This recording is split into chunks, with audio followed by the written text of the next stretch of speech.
And just like we've been doing the last couple of days, we start with politics. Because one of the suspended constituency chairman of the New Patriotic Party, the NPP, is accusing some persons in his constituency of making false complaints to the party's regional executives, all in a bid to unseat him. The NPP constituency chairman for Fomena in the Ashanti region, Akwesi Ntiasamoah, together with 3 other constituency chairmen, have been suspended by the party for organizing some members from their constituencies to protest the suspension of the national chairman Paul Afoko here in Accra last week. But in an interview with Felix Akoyam, the suspended constituency's chairman denied supporting the protests. I'm never participated. So I don't see why they are saying that I'm part of it. But did you in any way assist the people who protested at the party office on Friday? Never. I don't have anything. I can't give them money. I can't give them car. So what? Why do you think you've been suspended by the party? Because the reason that your original chairman is giving is that you contributed in a way to the protest that came off in Accra. When we are saying, I didn't say anything about it. But the curious thing that I find though is if you were not really part of engineering this protest, why would someone go ahead to the party executive to complain to them? It's over to them. I don't know the agenda. So for you think that this is a plot against you? Yeah, because our constituency is not all of them like you. So I don't know. You state in your press statement that, and I quote, though I admit some of my conduct were contrary, but I have never dreamt of harming the party Nanado's victory in 2016. You are admitting some form of guilt here. You are saying that you've done something. I fought with them at the meeting because if you are complaining something, you have to give me the complaining sheet or tell me the reason why you are telling me all these things. So we'll bring you a lot more updates on those 4 suspended constituency chairmen of the NPP in our later segments and other discussions. Right now, though, Deputy Education Minister Samuel Okudzeto-Ablakwa says Cabinet's position that students in the country's public tertiary institutions should not pay for utilities has not changed. Speaking to lecturers and students at the induction of the 3rd Vice Chancellor of the University of Education, Winneba, Mr. Ablakwa said government will continue to bear the cost of utilities to lessen the burden on students. His comments come at a time when Power Minister Dr. Kwabena Donkor has said tertiary institutions and hospitals must be weaned off government support as far as the payment of utilities are concerned. We want to state for the records that Cabinet's position on the issue of payment of utilities has not changed, and that government continues to bear the cost of utilities in our tertiary institutions.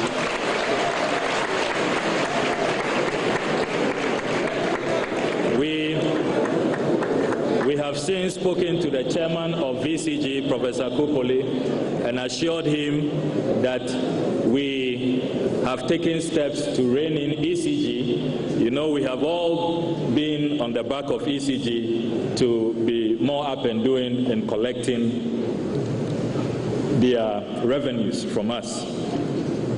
ACG must be headed to the Ministry of Finance, not our campuses, so that we can allow teaching and learning to go on uninterruptedly on our campuses. So we pray that the good Lord himself will give Professor Avoke wisdom, will guide his path, and will bless his efforts so that the University of Education, Winneba, will continue to make all of us proud, not only in Ghana, but in Africa. Samuel Okudzeto-Ablakwa is a Deputy Minister of Education in charge of tertiary education. And I am just wondering, I mean, sometimes I get a bit confused. Are we saying the schools should pay, or what? Is government paying? If government is paying, then how?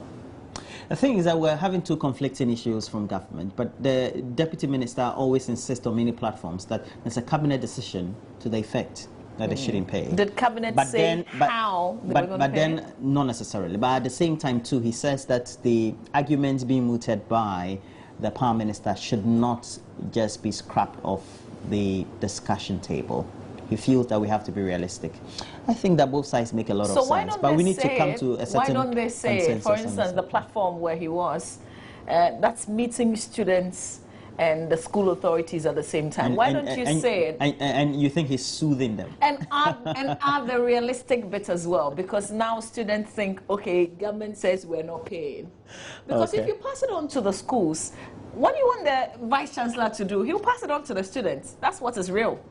Well, we'll see how that goes. So talking about still tertiary education, the Vice Chancellor of the University of Ghana, Professor Atani, says many Ghanaians are increasingly using dishonest means to get degrees from universities. Professor Aite said cheating, fraud and plagiarism remain a major setback for universities in the country. He was speaking at the 70th graduation ceremony of the Trinity Theological Seminary here in Accra.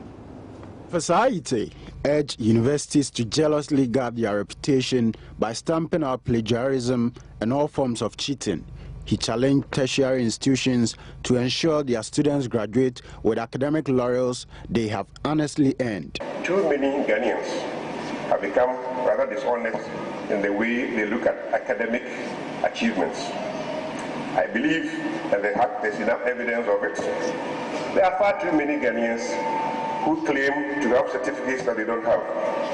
There are far too many Ghanaians in public spaces who have certificates that they acquired illegitimately. There are far too many Ghanaians who have titles they have never worked for. There are far too many Ghanaians who use fake ways and practices to acquire their positions.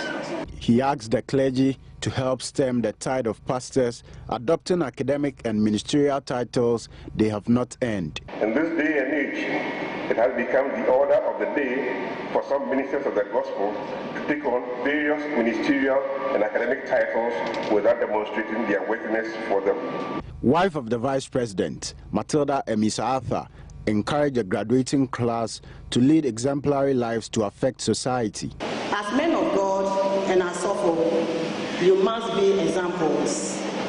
You have to ensure that you do not only preach the word of God, teach the Bible, and lead people to know Him better, but you have to live the Christian life. You have to affect your homes, your church, the society, and the nation. 242 students graduated with Masters in Divinity, Masters in Theology, Masters of Arts in Ministry, and Bachelors in Theology. Let's go to the northern region, from where Joy News Mahmoud Nuruddin Mohammed tells the story of 50 visually impaired persons who are struggling to make ends meet. Larry Maso and Woma La were born healthy and led normal lives until they lost their sight a few years ago. When I was born, just a baby, the eye was there, very red. So within a week, the eye was not even to see. Within a week, and the eye opened.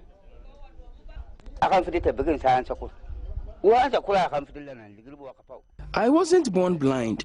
Every attempt at the health facilities to seek medications have proved futile. I am now married with 6 children, but I cannot cater for them because of my situation.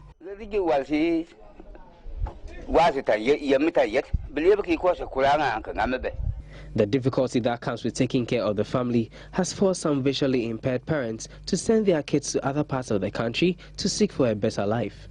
While some residents have no idea how they became blind, others think their loss of sight is a result of their disobedience to their objects of worship. Most of the causes are sickness,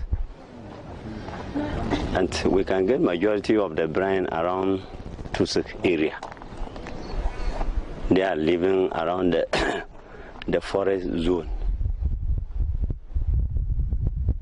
and some of them too, the main problem is accidents, some too through birth. Their main means of livelihood is farming, but they first have to be helped to maneuver their way to their farms all the time. Larry and his colleagues strive to live a normal life despite their disability. In fact, if I had the opportunity, I would have helped some of them who want to train for their handwork. I will let them to train. And those who can take care of rearing of animals, I can help them. It is difficult leaving the visually impaired people in the house. You always have to be around them. They cannot work and cannot take care of the children when you are out to work. Being visually impaired is not a hurdle to a brighter future. One step at a time, and they hope to see a fulfilling life. Mahmoud Mohammed Nuruddin's report for Joy News. A pastor of the Tesano Baptist Church here in Accra has criticized a call by the presiding overseer of the Lighthouse Chapel International, Reverend Dr. Doug Hayward Mills, for Christian couples to practice oral sex. Dr. Kwabena Dapa, who like Doug Hayward Mills is a medical doctor, said oral sex does not please God, hence should not be encouraged. He adds that the act is unbiblical. He was speaking to Joy News on the sidelines of the 40th anniversary celebration of the Tesano Baptist Church. See any oral sex in the Bible, and so as far as I'm concerned, indeed as far as Tesano Baptist Church is concerned, it's something that we will not encourage. But you know, society is changing, and so many theories are being propagated all over the place, to the extent that the Americans are leading the way, and they are talking about gay marriages and all that. These are all human-made things, which I don't think Baptist or Tesano Baptist Church, for that matter, we will subscribe to. So we will not approve of any such thing. So it means that, in your opinion, you don't think it is something that couples should indulge in, so to say? I don't think so. I've heard somebody, one of the senior pastors of one of the denominations, saying something like that. But as far as I'm concerned, my measure is that thing in the Bible. Does the Bible approve of it? And so far as the Bible doesn't, I don't think it's something that we want to encourage. Interpretation of religious beliefs, etc. I mean, just one of the main things in the Bible, in the Quran, etc., that people also will interpret differently. But what do you think? We want to hear from you. I can't believe that pastors are talking about this issue. What I think, though, is that, I mean, sex is supposed to be personal and private. What you do in the bedroom has nothing to do with all of us. No, but he was preaching. But I think that people should explore. That's what it's about. And it's personal, like personal exploration. That's all For that me, I think. I think that oral sex before even going to church is not bad. It's your personal thing. But should the pastor tell us that he had sex before coming to stand on the podium to preach? He was preaching. I think we have to put what he said in context. He said there's nothing wrong according to his beliefs or his interpretation of the Bible. And so try to cite an example of himself. So we have to put the argument in perspective. But the point is that, you know, religion is very fanatical as far as the interpretations are. So many people have got many interpretations to many of the tenets or the contents of religious books and beliefs. I don't know. I just think that maybe sometimes they should keep some of the things away from. Yeah. When you're having a counseling session, because for me, when in the main church. For me, I don't think there's anything. If you can have counseling in, let's say, a section of the church, but you can't counsel your whole congregation, then I think there's a difficulty. So how about the young ones who are not married who are also sitting in there? Well, they need to learn from it. You know how funny your face will look if you are sitting with your mom or your dad? The pastor said that. I don't think you should look funny at all. Look, we live in an age where things are changing. It's just that sometimes we're all stereotyped and steeped in our own beliefs. Yes. Okay. Now, that's what we think about the subject. What do you think? WhatsApp us. Our WhatsApp line is 0560-800,000. You can also go to facebook.com for facebook.com/Joy News on TV. Now, I tell you where I was on Saturday. The whole of the afternoon, towards the early part of the evening, I was at the Achimota Retail Center. A lot of us refer to the place as the Achimota Mall. It's new. It was Joy at the Mall, you know, #Jam 2015. And I met this nice gentleman who said that his father is always watching Roland and myself on the show. So we want to say good morning to you. Mr. Francis Intiamwa, you're a customs officer, and by now you're watching us. So we say good morning to you. And also to your son, Yao Amwako, who is forced to watch because you're always watching. That's what he said. But, you know, you love the show, and we appreciate that you're watching, sir. Thank you. All right. So that'll be it for the news as far as we're concerned. Always make sure you get interactive, and you know the platforms already. Next, we have to look at what the stories are on the front and back pages of the newspapers, as they have been summarized by the foremost news portal we're very much inclined to, myjoyonline.com. Just behind us, you can see not the details, but just a gist of what we're about to give you. Yeah, but our Nigerian brothers and sisters were celebrating under 17. We're proud of you. Okay. Charlie, we are one. Yeah. Let's share. Stay with us. We'll come back with the newspapers.